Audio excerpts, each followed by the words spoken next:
আমাদের বেশ কিছু প্রতিবন্ধকতার মধ্যে দিয়ে যেতে হচ্ছে এবং সেই প্রতিবন্ধকতাগুলো আপনারা সবাই দেখছেন। আজকে সারাদিন আমরা যা খেয়াল করলাম যে নির্বাচন কমিশনে আপিল শুনানি হচ্ছে, সেখানে আমরা দেখছি যে আসলে আমরা এতদিন নির্বাচনী মাঠে যেটা দেখেছি, মিডিয়ার মাধ্যমে টকশোতে আমরা যা আলোচনা করেছি যে আসলে সেই পুরানো বন্দোবস্তের একটা আভাস, সেটি কিন্তু নির্বাচন কমিশনেও আমরা দেখছি।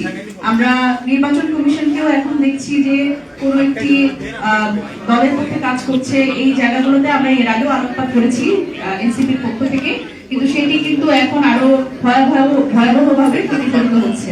সুতরাং সেই প্রতিবন্ধকতাগুলো নিয়েই আজকে মূলত আলোচনা, এবং এই মুহূর্তে আমাদের সামনে এই বিষয়ে আজকে সারাদিনের অভিজ্ঞতা নিয়ে আলোকপাত করবেন আমাদের আইনি সহায়তা সেলের আইনি সহায়তা উপকমিটি, নির্বাচন পরিচালনা কমিটির আইনি সহায়তা উপকমিটির প্রধান অ্যাডভোকেট জহিরুল ইসলাম মুসা। উনি আজকে সারাদিন নির্বাচন কমিশনে ছিলেন এবং আপিল শুনানির মধ্যেই ছিলেন। সুতরাং ওনার যে অভিজ্ঞতা, সেই অভিজ্ঞতার মাধ্যমে আজকে আমরা আমাদের সংবাদ সম্মেলন শুরু করছি। আমি অনুরোধ করছি জহিরুল ইসলাম মুসা ভাইকে তার অভিজ্ঞতা শেয়ার করার জন্য। আসসালামু আলাইকুম প্রিয় সাংবাদিকবৃন্দ, সম্মানিত দেশবাসী। আমরা নির্বাচন কমিশনে আজকে আমাদের বেশ কয়েকটি আপিল শুনানি ছিল এবং আমরা খুবই দুঃখজনক অভিজ্ঞতার মধ্যে দিয়ে আজকে আমাদের যেতে হয়েছে। তিনটা উদাহরণ আপনাদের সামনে আমরা তুলে ধরছি। প্রথমত, ঋণ খেলাপিদের বিষয়ে আপনারা জানেন ঋণ খেলাপিরা নির্বাচনে তারা অযোগ্য, কিন্তু কিছু কিছু ঋণ খেলাপি শুধুমাত্র নির্বাচন যখন সামনে চলে আসে সেই নির্বাচনকে সামনে রেখেই তারা কখনো কখনো আদালতকে ব্যবহার করে, কখনো কখনো কমিশনকে প্রভাবিত করে তারা তাদের প্রার্থীতাকে বহাল করে নিয়ে যাওয়ার চেষ্টা করে। এবারও আপনারা মোটা দাগে দেখবেন যে বাংলাদেশ জাতীয়তাবাদী দল বিএনপি তাদের বেশ কয়েকজন অনেকগুলো প্রার্থী তারা সরাসরি ঋণ খেলাপি ছিলেন, কিন্তু তারা এই তথ্যগুলো তাদের দলের কাছেও গোপন করেছেন, হলফনামায়ও গোপন করেছেন এবং কোনো না কোনো ভাবে আদালতের মাধ্যমে তারা নির্বাচনে অংশগ্রহণ করার চেষ্টা করেছেন। এরপরে আমরা দেখেছি যে রিটার্নিং অফিসারের কাছে যখন এই অভিযোগগুলো উত্থাপন করা হয়েছিল তারা সেগুলো আমলে নেননি এবং রিটার্নিং অফিসার একরকমভাবে বিএনপির পক্ষাবলম্বন করে তাদের পক্ষে তাদের প্রার্থীরা বৈধতা ঘোষণা দিয়েছে। এরপরে অনেকগুলো আপিল হয়েছে, কিছু কিছু আপিল ব্যাংকের পক্ষ থেকে হয়েছে, কিছু কিছু আপিল ওই সংশ্লিষ্ট আসনের প্রার্থীরা করেছেন।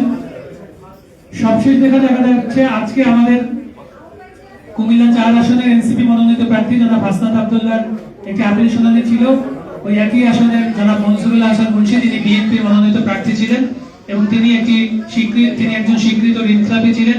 তিনি তিনটা ব্যাংকে 2004 এবং 2005 সাল থেকে তিনি ঋণ গ্রহণ করে সেই ঋণগুলো পরিশোধ করেননি, জনগণের টাকা পরিশোধ করেননি। তিনি এই ব্যাংকের ব্যবস্থাগুলোকে ব্যবহার করে যখনই কোনো নির্বাচন সামনে আসে তখন তিনি আদালতের মাধ্যমে এই তার যে প্রার্থীটা এটি বৈধতা নেওয়ার চেষ্টা করেন। এর আগেও 2018 সালেও তিনি একই কাজ করেছিলেন এবং নির্বাচন কমিশনার রিটার্নিং অফিসার তার প্রার্থীতা বৈধতা করেছিলেন। পরে আপিলে এসে নির্বাচন কমিশন কিন্তু 2018 সালে তার প্রার্থীতাকে অবৈধ ঘোষণা করে। 2024 সালের নির্বাচনকে সামনে রেখে তিনি 23 সালে এই ঋণকে রিশিডিউল করার চেষ্টা করেছেন। এরপরে আবার যখন নির্বাচন চলে যায় তার সেই ঋণ খেলাপি জনগণের টাকা পরিশোধ করার বিষয় আর মনে থাকে না। আবার যখন এবার নির্বাচনটা আসলো, নির্বাচনের আগে তিনি আবার আদালতের মাধ্যমে একটি স্টে অর্ডার নিয়ে নির্বাচনে অংশগ্রহণের চেষ্টা করেছিলেন এবং এই বিষয়গুলো রিটার্নিং অফিসারের নজরে আনার পরেও রিটার্নিং অফিসার একরকমভাবে তাকে বৈধ প্রার্থী হিসেবে ঘোষণা করেন। এরপরে আপনারা এই ঘটনা প্রবাহ লক্ষ্য করেছেন যে সংশ্লিষ্ট ব্যাংক এবং আর্থিক প্রতিষ্ঠান মহামান্য আপিল বিভাগে তারা আপিল দায়ের করে এবং মহামান্য আপিল বিভাগ তাদের যে হাইকোর্টের স্টে অর্ডার ছিল সেটিকে আবার স্থগিত করেন এবং এক পর্যায়ে মনজুরুল হাসান মুন্সি তার নিজের মামলা নিজে প্রত্যাহার করে নেন। এই সমস্ত বিষয়গুলো আমরা কমিশনকে আজকে উপস্থাপন করেছি। কমিশন আমাদের বিষয়টা আমলে নিয়ে, বক্তব্য আমলে নিয়ে আমাদের এই মামলায় অর্ডার পাস করেছেন এবং মনজুরুল হাসান মুন্সির প্রার্থীতা বাতিল করেছেন। কিন্তু একই রকম আরো কয়েকটা মামলা আজকে আমরা দেখেছি কমিশনে, যেখানে কমিশন আজকে কোনো অর্ডার পাস করেননি। চট্টগ্রামে আসলাম চৌধুরী মামলাটা আমরা দেখেছি, তাকে যখন এই ঋণ খেলাপির বিষয়টা নিয়ে ব্যাংক এবং অন্যান্য আর্থিক প্রতিষ্ঠান বিভিন্ন যুক্তি উপস্থাপন করছিল তখন আমরা কমিশনের অ্যাটিটিউড আমরা লক্ষ্য করছিলাম যে কোনো না কোনো ভাবে তারা এই প্রার্থীতা বহাল রাখার পক্ষে তারা একটি অবস্থান দিতে যাচ্ছে। এবং অপ্রাসঙ্গিকভাবে তাদেরকে সময় মঞ্জুর করা হয়েছে আগামীকাল পর্যন্ত, এবং অন্যান্য অনেকগুলো মামলা আগামীকাল পর্যন্ত মুলতবি করা হয়েছে। আগামীকালকে তারা একটি আদেশ দিবেন বলে বলেছেন। তা আমরা আশঙ্কা করছি বাংলাদেশে অনেক কিছু ওভারনাইট চেঞ্জ হয়ে যায়, অনেক লোক এখানে প্রভাবিত করার জন্য রেডি আছেন। আমরা আশঙ্কা করছি যে কমিশন তাদের ব্যাপারে সঠিক আইনগত সিদ্ধান্তটি নিতে পারেন কিনা। দ্বিতীয় যে বিষয়টি আপনাদের সাথে শেয়ার করতে চাচ্ছি, আপনারা জানেন সংবিধানের 66(2) অনুচ্ছেদ অনুযায়ী যারা দ্বৈত নাগরিকত্ব আছে, যারা অন্য কোনো দেশের প্রতি নিজেদের আনুগত্য প্রকাশ করেছেন, তারা বাংলাদেশের সংসদ সদস্য হওয়ার অযোগ্য। এবং এটি কিন্তু নির্বাচন কেন্দ্রিক যে আইনটি কমিশন যে আইন দ্বারা মূল আইন দ্বারা পরিচালিত হয় আরপিও, সে আরপিওর বিধান না। আপনারা জানেন যে নির্বাচনে দুই ধরনের ব্যক্তিরা ডিসকোয়ালিফাইড হন, একটা হচ্ছে সংবিধান যাদেরকে ডিসকোয়ালিফাইড করে দেন, এবং আরপিও যাদেরকে বা অন্যান্য ল যাদেরকে ডিসকোয়ালিফাইড করে। সংবিধানের একটি বিধানকে আজকে আমরা দেখেছি নির্বাচন কমিশন এখানে বিএনপির আইনজীবীরা ছিল, এবং আশ্চর্যজনকভাবে বাংলাদেশে যাদেরকে আপনারা এক্সপেন্সিভ লয়ার হিসেবে চিন্তা করেন, সেরকম সব বড় বড় বাঘা বাঘা লয়ারদেরকে যাদের দ্বৈত নাগরিকত্ব রয়েছে, এবং কিছুদিন আগে 1-2 দিন 3 দিন আগে নমিনেশন সাবমিশনের ওই প্রার্থীরা দ্বৈত নাগরিকত্ব বাদ করার জন্য শুধুমাত্র একটি চিঠি বা ইমেল অথবা একটি দরখাস্ত দাখিল করেছেন। সেই ডকুমেন্টের উপর ভিত্তি করে তারা নির্বাচন করার জন্য উপযুক্ত হওয়ার জন্য কমিশনকে আজকে প্রেস করেছেন। একটা পর্যায়ে কমিশনের অনুমতিক্রমে আমরা সেখানে কথা বলেছি, এবং আমরা কমিশনকে স্পষ্টভাবে জানিয়েছি যে দ্বৈত নাগরিকত্ব যে নির্বাচনে অংশগ্রহণ করতে পারবে না, এটি একটি সাংবিধানিক বিধান। সাংবিধানিক বিধানের ব্যাখ্যা দেওয়ার এখতিয়ার সংবিধানের যারা রক্ষক, সংবিধানের যারা গার্ডিয়ান রয়েছেন, বাংলাদেশ সুপ্রিম কোর্ট, তারাই দিতে পারে।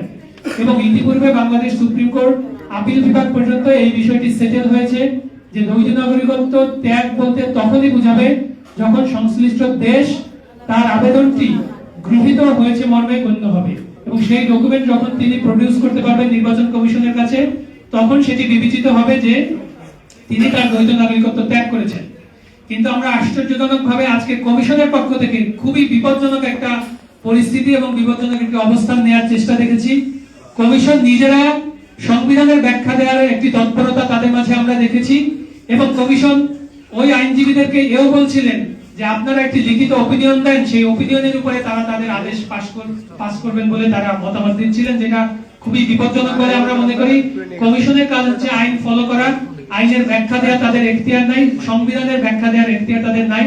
এটি আমরা তাদেরকে তাদের অনুমতি নিয়ে আমরা তাদেরকে এই বিষয়টি স্মরণ করিয়ে দিয়েছি, এবং আমরা এও বলেছি যে যাদের বাংলাদেশের জনগণকে সার্ভ করার ইচ্ছা, তাদের অবশ্যই অনেক আগে থেকে এই প্রসেসটা ফলো করতে হবে যে বিদেশে নাগরিকত্ব থাকতে তিনি যদি জানেন যে ওই দেশের নাগরিকত্ব ত্যাগ করতে 6 মাস, 8 মাস, 1 বছরের মতো সময় লাগে, ঠিক তাহলে তার আগে থেকেই তারা এই প্রসেসটা শুরু করবেন। কিন্তু আপনারা দেখেছেন যে প্রার্থীরা তাদের হলফনামায় অনেকে উল্লেখ করেছেন যে 24শে ডিসেম্বর তারা তাদের প্রার্থীটা তাদের দ্বৈত নাগরিকত্ব বাতিলের জন্য তারা দরখাস্ত দিয়েছেন, অথবা 25শে ডিসেম্বর দিয়েছেন, 26শে ডিসেম্বর দিয়েছেন, যেগুলো আইনের চোখে গ্রহণীয় নয়, এবং সুপ্রিম কোর্টের সিদ্ধান্ত অনুযায়ী এগুলো কোনো ক্রমেই কমিশন গ্রহণ করতে পারে না। কিন্তু আমরা দেখেছি কমিশন এই সবগুলো শুনানি মুলতবি করে আগামীকালকে তারা একটি নতুন একটা ইনভেনশন তারা করেছেন যে ফার্দার একটা এফিডেভিট তারা ওই প্রার্থীদের কাছে চেয়েছেন যে আপনারা একটা এফিডেভিট দেন যে পরবর্তীতে যদি কখনো এটা প্রমাণ হয় যে তাদের নাগরিকত্ব ত্যাগ হয়নি, তাহলে তাদের এই প্রার্থীটা বাতিল হবে। আমরা মনে করি যে কমিশনের এই অবস্থান খুবই বিপজ্জনক, এবং বাংলাদেশের সংবিধানকে ব্যাখ্যা করার এখতিয়ার তাদের নাই, এবং শুধুমাত্র ঋণ খেলাপিদের সুবিধা দেওয়ার জন্য কমিশন এই ধরনের একটি অবস্থান নিতে পারে বলে আমাদের আশঙ্কা হচ্ছে। আমরা সেই জায়গায় আমাদের বক্তব্যটি একটি সচেতন নাগরিক হিসেবে কমিশনের অনুমতি নিয়ে আমরা যখন রেখেছি, তখন সেখানে আরেকটি অনাকাঙ্ক্ষিত পরিস্থিতির সৃষ্টি হয়েছে। আমরা বক্তব্য রাখার পরে জনাব আব্দুল্লাহ মিন্টু, তিনি বিএনপির একজন প্রার্থী এবং তিনি একজন দ্বৈত নাগরিক, তার বিরুদ্ধে একটি মামলা পেন্ডিং আছে কমিশনে। তিনি ফিউরিয়াস হয়ে আমাদের উপর চড়াও হয়েছেন এবং আমাদেরকে গালিগালাজ করেছেন, যেটা খুবই অনভিপ্রেত। একজন আইনজীবী তার পেশাগত দায়িত্ব পালন করতে গিয়ে যদি বিএনপির প্রার্থীর দ্বারা কমিশনের সামনে তিনি হয়রানির শিকার হন, এবং আপনারা গতকালকেও একটা পরিস্থিতি লক্ষ্য করেছেন যে বিএনপির আরেকজন প্রার্থী প্রতিদ্বন্দ্বী আরেকজন প্রার্থীকে কমিশনের বাইরে কিন্তু ফিজিক্যালি আঘাত করেছেন। আপনারা এও লক্ষ্য করেছেন যে ময়মনসিংহের হালুয়াঘাটে একজন প্রার্থীর সমর্থককে কুপিয়ে মেরে ফেলা হয়েছে।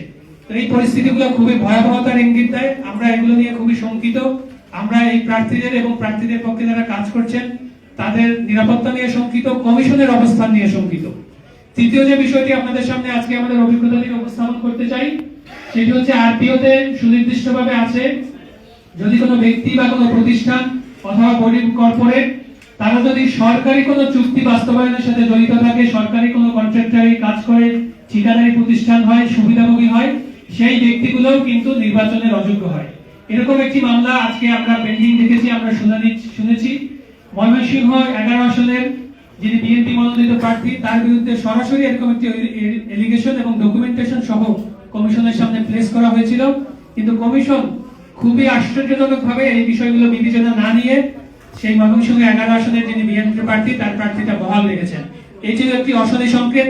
কমিশন আইনের বাইরে গিয়ে শুধুমাত্র বড় দলগুলোকে সুবিধা দেওয়ার জন্য বসে আছেন বলে আমাদের মনে হয়েছে। এবং আজকে সারা দিনের আপিলের শুনানির যে এনভায়রনমেন্ট সেখানে দেখা গেছে যে বিএনপি পন্থী যে আইনজীবীরা যারা রয়েছেন এবং বিএনপির প্রার্থীদেরকে যেসব আইনজীবীদের প্রতিনিধিত্ব করছেন তাদের বক্তব্য শোনার ক্ষেত্রে তাদের দিকে কমিশন ঝুঁকে রয়েছেন এবং কমিশন তাদের পক্ষে কোনো না কোনো ভাবে কোথাও কনফিউশন তৈরি হলে তাদের পক্ষে বেনিফিট অফ ডাউট দিয়ে তাদের পক্ষে আদেশ পাস করছেন, যেটা আমরা মনে করি কমিশনের নিরপেক্ষতা এবং একটি কোয়াসি জুডিশিয়াল বডি হিসেবে তাদের যে দায়িত্ব দায়বদ্ধতা সেটি পালনে তারা ব্যর্থ হয়েছেন, তারা নিরপেক্ষতা হারিয়েছেন।